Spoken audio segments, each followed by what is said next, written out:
লালমনিরহাট সীমান্তে ফের উত্তেজনা। ভারতীয় সীমান্তরক্ষী বাহিনী বিএসএফের গুলিতে আহত হয়েছেন এক বাংলাদেশি যুবক।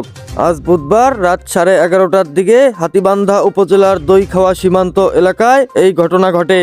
গুলিবিদ্ধ যুবকের নাম রনি মিয়া, বয়স 22 বছর। তিনি গোতামারি গ্রামের বাসিন্দা। এই বিষয়ে বিজিবি সূত্রে জানা যায়, ঘটনার সময় সীমান্তে নিয়মিত টহলে ছিলেন বিজিবি সদস্যরা। সে সময় হঠাৎ গুলির শব্দ শুনে তারা সীমান্তের 902 নম্বর পিলারের কাছাকাছি এলাকায় এগিয়ে যান। পরে সেখানে কয়েকজন দৌড়াদৌড়ি করতে দেখতে পান তারা।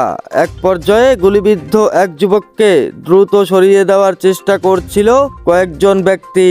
পরে বিজিবি সদস্যরা আহত অবস্থায় রনি মিয়াকে উদ্ধার করেন এবং তাকে তাৎক্ষণিকভাবে অ্যাম্বুলেন্সে করে রংপুর মেডিকেল কলেজ হাসপাতালে পাঠানো হয়। বর্তমানে তিনি সেখানে চিকিৎসাধীন রয়েছেন।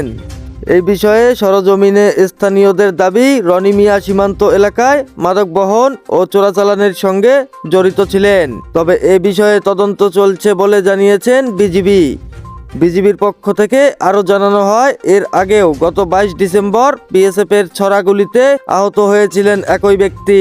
ওই ঘটনার পর তিনি কিছুদিন আত্মগোপনে ছিলেন বলেও দাবি করা হয়।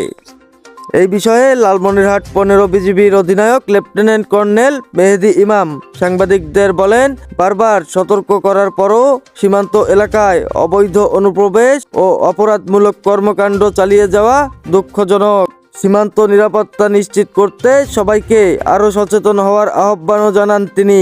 ঘটনাটি নিয়ে সীমান্ত এলাকায় নতুন করে উদ্বেগ দেখা দিয়েছে।